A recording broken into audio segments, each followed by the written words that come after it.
وہاں سے ادھر سپریم کورٹ نے فیصلہ کر دیا کہ یہ جو سیکریٹریٹ والوں کو 20% الاؤنس ملتا ہے یہ باقیوں کو بھی ملے.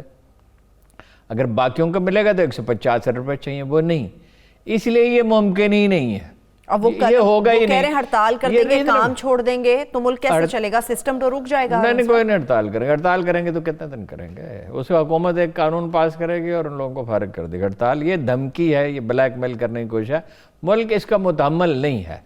یہ جو غلطی انہوں نے خود کی نا، اچھا غلطی ایک دفعہ نہیں کی، یہ کئی دفعہ ایگزیکٹو بارڈر سے مختلف محکموں کی تنخواہوں میں 2 مہینے آپ کو شہباز شریف کے دور کی مثالیں دیں. اپنی مرضی سے اس زمانے میں جب میڈیا اپنا رول پلے کر رہا ہے، عدالتیں اپنا رول پلے کر رہی ہیں اور سوشل میڈیا موجود ہے، آپ اس طرح کی منمانی کیسے کر سکتے ہیں؟ بیوروکریسی کے ہاتھوں ہر حکومت بلیک میل ہوتی رہی ہے ہارون صاحب. بلیک میل ہونے کی ایک آخری حد ہوتی ہے نا، ایک چیز پاسبل ہی نہیں ہے تو وہ کیسے کریں گے؟ چلیں لیٹس سی یہ ہو پاتا ہے یا نہیں ہو پاتا، یہ سسٹم کہاں تک روتا ہے. اب ذرا ہم ایف اے ٹی ایف اجلاس کے تکلیف تو میں تو سب ہیں تو سب کو جھیلنی ہے، سب کو مل کے جھیلنی ہے.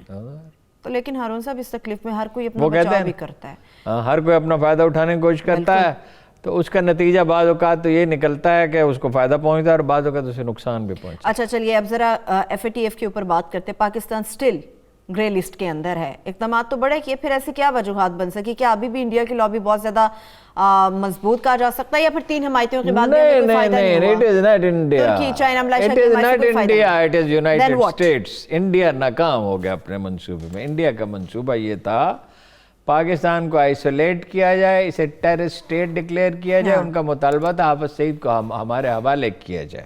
ان کا کوئی مطالبہ مانا نہیں گیا.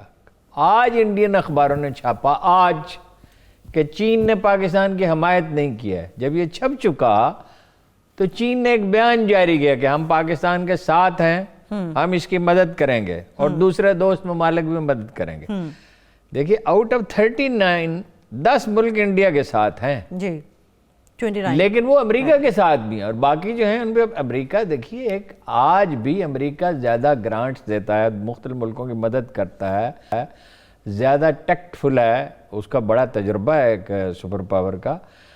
امریکہ یہ چاہتا ہے سی پیک سے ہم الگ ہو جائیں. وہ ایلس ویلز آئی 2 دفعہ یہاں، اس نے کہا یہ آپ کے لیے نقصان دہ ہے. بالکل بڑے انہوں نے نقصان گنوانے کی کوشش کی تھی پاکستان اور متبادل امریکی منصوبہ قبول کر لیں. سڑکیں تو بن چکی ہیں، بجلی کے وہ تو لگ چکے ہیں، ریل کا کام شروع ہونے والا، بجلی کارخانے لگ چکے ہیں، انفراسٹرکچر آلموسٹ کمپلیٹ ہونے والا. یہ سکھر والا حصہ شروع ہونے والا ہے موٹر وے کا. میں نے پیر کے دن ملتان تک کا سفر کیا، یہ 6 گھنٹے کا سفر ہوتا تھا تو جاتے ہوئے تو بس 3.5 ساڑھے 3 گھنٹے لگے، واپسی پہ 2.25 گھنٹے میں اپنے گھر پہنچ گیا ملتان سے. تو یہ تو سب کچھ بن چکا ہے. تو جو بن چکا ہے تو اس کو کیا کیا جائے گا؟ کہ پاکستان سی پیک سے الگ نہیں ہو سکتا، کوئی درمیانی راستہ نکلے گا. وہ ایک سی پیک پہ ناراض ہیں، ایک افغانستان پہ ابھی تک وہ دباؤ رکھنا چاہتے ہیں، ایک انڈیا کو وہ کمفرٹیبل رکھنا چاہتے ہیں. یہ 3 فیکٹرز ہیں. ٹھیک ہے، ہو نہیں سکتا. یہ تو تاریخ کب ہے؟ پاکستان اگر یہ شرائط مان لے جو امریکی چاہتے ہیں، اس کا مطلب ہے کہ انڈین کی ہیجمنی قبول کر لے اور انڈیا کی ہیجمنی قبول کر کے اپنے نظریے سے ہی دستبردار ہو جائے تو پاکستان کے وجود کا جواز کیا رہے گا؟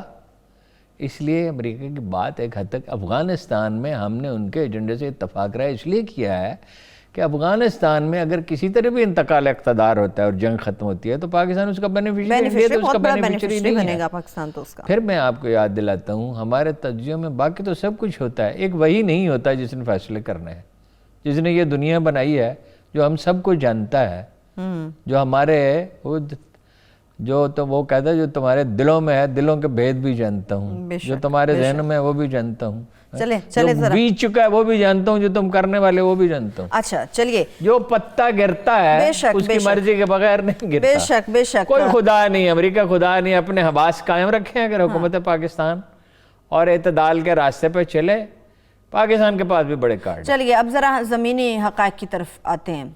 اٹارنی جنرل صاحب کا जो अब एक्स अटॉर्नी जनरल साहब हो गए हैं, खालिद जावेद साहब को नॉमिनेट कर दिया गया। अब मुझे ये बताएं हारून साहब, ये कैसे मुमकिन है कि मुल्क का एक अटॉर्नी जनरल अदालत के अंदर कोई स्टेटमेंट देता है और हुकूमत ही लाइल्म होती है, जबकि उस अदालत के अंदर शहजाद अकबर साहब भी मौजूद होते हैं, फ़ारूक नसीम साहब भी मौजूद होते हैं, और कहा जाता है कि हम ज़ाती हैसियत में वहाँ पर मौजूद थे, किसी ओहदे की हैसियत से वहाँ पर मौजूद नहीं थे। ये कैसे मुमकिन है कि हुकूमत लाइल्म हो?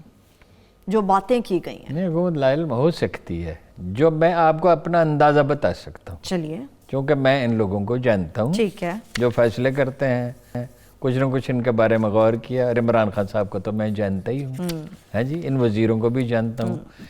ये जो वज़ीर कानून हैं, ये इन्होंने अल्ताफ़ हुसैन को नेल्सन मंडेला कहा था, इनकी बातों पे ना जाए। और जो शहजाद अकबर हैं, इनको लगाने के 3 हफ्ते के बाद इमरान खान ने एक दिन फैसला किया था और कह रहा था कि आज ही इसको निकालूँ, आज ही इसको निकालूँ, ठीक है, वो अपने ओहदे पे और इसको गैर जिम्मेदार कह रहे थे, गैर जिम्मेदार आदमी, मतलब फिर भी मुआवने खुसूस नहीं होंगे, फिर भी मामले खुसूसी हैं। ये इन लोगों को जानते हैं। ये अब शहजाद अकबर साहब का इस मामले कानूनी नज़ाकतों से क्या ताल्लुक है? वो वकील रहे हैं, मगर वो इस दर्जे के वकील तो कभी नहीं थे। शहजाद अकबर साहब बयान दे रहे हैं और वो जो है उनके खिलाफ बयान भी दे रहे हैं, और हर दूसरे तीसरे फिक्रे के बाद कहते हैं वो मेरे भाई हैं, अनवर मंसूर साहब। अब वो सियासत वो में आपके कोई भाई चीज़ भी है हैं। हारून साहब? नहीं, मतलब साफ सादा अल्फाज में बात करें ना, इनमें से कोई सीधी होता ये है, ये लोग जब मीटिंग्स करते हैं ना तो उसमें लूज टॉक करते हैं, गैर जिम्मेदाराना गुफ्तगू करते हैं। ठीक, वहाँ गैर जिम्मेदाराना गुफ्तगू करते रहे मामले के बारे में। बहुत सी बातें सिर्फ महसूस करने की होती हैं, कहने की नहीं होती। फर्ज कीजिए उसमें कोई सदाकत भी हो, अब तो जो बात उन्होंने वहाँ कही वो कहने की किसी तरह भी नहीं थी। आप शुकूक व शुबहात पे, अंदेशों पे फैसले नहीं सदर कर देते। ठीक है, उन्होंने तो ऐसी बात कह दी कि गोया वो एक पूरी हकीकत बयान कर रहे हैं जो कि नहीं थी। और अदालत में एक कानूनदान से ये तवक्को रखी जाती है कि वो अदालत के मतलब सुप्रीम कोर्ट है, सुप्रीम कोर्ट, उसके ऊपर कोई अदालत नहीं है। अगर आपको ये नजर आ रहा, फर्ज कीजिए कि जज हमारे खिलाफ फैसला देंगे, फिर भी आप अपना मौक़िफ़ अगर पूरी सेहतमंदी और सलीकामंदी से बयान कर दें और सुप्रीम कोर्ट किसी फरीक के खिलाफ फैसला दे दे, तो वक्त गुजरने के साथ वो बदल सकता है। उसका एक गलत, फर्ज कीजिए लास्ट 1 मिनट है मेरे पास, फर्ज कीजिए कोई अदालत गलत फैसला दे, उसका नुकसान उसे होगा अगर गलत हो। मगर आप कौन है ये फैसला करने वाले कि जज क्या फैसला करें और क्या ना करें? आप जज के जनरल क्या नहीं बड़ी खूबसूरत बात कहते थे। उनसे एक दफा कहा कि किसी फलां को कायल करें, आप कर लेंगे? कहते नहीं, कायल नहीं करना, हकायक बयान करने। अब 2 पॉइंट है, हकायक बयान कर दें अदालत के सामने, इनके सामने एक रास्ता है। नहीं, उन्होंने गैर जिम्मेदारी का इर्तिकाब अटॉर्नी जनरल ने किया है, बेशक बात हुई होगी, मगर ये हुकूमत कतन नहीं कह सकती कि आप जाएं और ये बात। हारून साहब 2 पॉइंट से जल्दी से इनका आंसर चाहिए। अगर अनवर मंसूर साहब ने या हुकूमत के इल्म में थी बात, तो अभी तक वो नाम डिस्क्लोज क्यों नहीं किए जिन्होंने कहा? अगर फ़ारूक नसीम साहब चूंकि अदालत के अंदर मौजूद थे, उन्होंने तो माफी मांग ली ना, माफी। अगली बात सुन लें जिससे ये सब्सटेंशिएट होता है, मेरी बात सही साबित होती है। जो साहब नए हैं जिनको फवाद साहब लेके गए वजीर आज़म के पास, जी, वो भी मुतम्मल हैं ये केस लड़ने में, और 3 हफ्ते की मोहलत मांग लिया, इसीलिए मांग लिया है कि वो समझते हैं कि माहौल इतना खराब हो चुका है कि इस वक्त ये केस। फ़ारूक नसीम साहब समझते हैं कि वो इस काबिल नहीं है कि हुकूमत को जो कानूनी मसाइल दरपेश है वो उनका कुछ इलाज कर सके, उनका कुछ फ़ारूक नसीम नहीं, नए अटॉर्नी जनरल, नए अटॉर्नी जनरल के मुतालिक फ़ारूक नसीम साहब ये सोचते हैं कि वो इस काबिल नहीं है कि कानूनी मसाइल हैं उनका अदराक कर सकें जो हुकूमत को दरपेश है। तो फ़ारूक नसीम साहब को चाहिए या तो अपनी राय पर कायम रहें और कह दें कि मैं इसके बाद वजारत कानून नहीं चाहूँगा।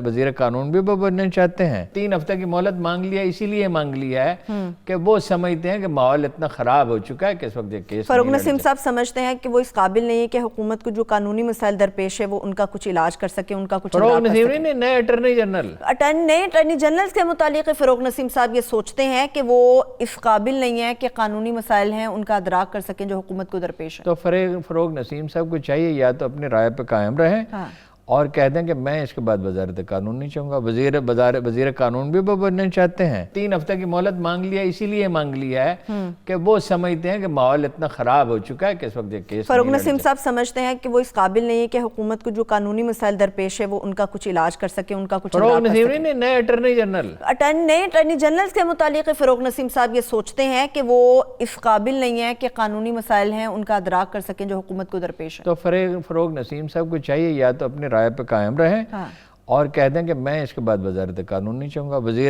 وزیر قانون بھی وہ بننا چاہتے ہیں. 3 ہفتے کی مہلت مانگ لیا، اسی لیے مانگ لیا ہے کہ وہ سمجھتے ہیں کہ ماحول اتنا خراب ہو چکا ہے کہ اس وقت یہ کیس فاروق نسیم صاحب سمجھتے ہیں کہ وہ اس قابل نہیں ہے کہ حکومت کو جو قانونی مسائل درپیش ہے وہ ان کا کچھ علاج کر سکے، ان کا کچھ فاروق نسیم نہیں، نئے اٹارنی جنرل نئے اٹارنی جنرل کے متعلق فاروق نسیم صاحب یہ سوچتے ہیں کہ وہ اس قابل نہیں ہے کہ قانونی مسائل ہیں ان کا ادراک کر سکیں جو حکومت کو درپیش ہے. تو فاروق نسیم صاحب کو چاہیے یا تو اپنی رائے پہ قائم رہیں اور کہہ دیں کہ میں اس کے بعد وزارت قانون نہیں چاہوں گا. وزیر قانون بھی وہ بننا چاہتے ہیں.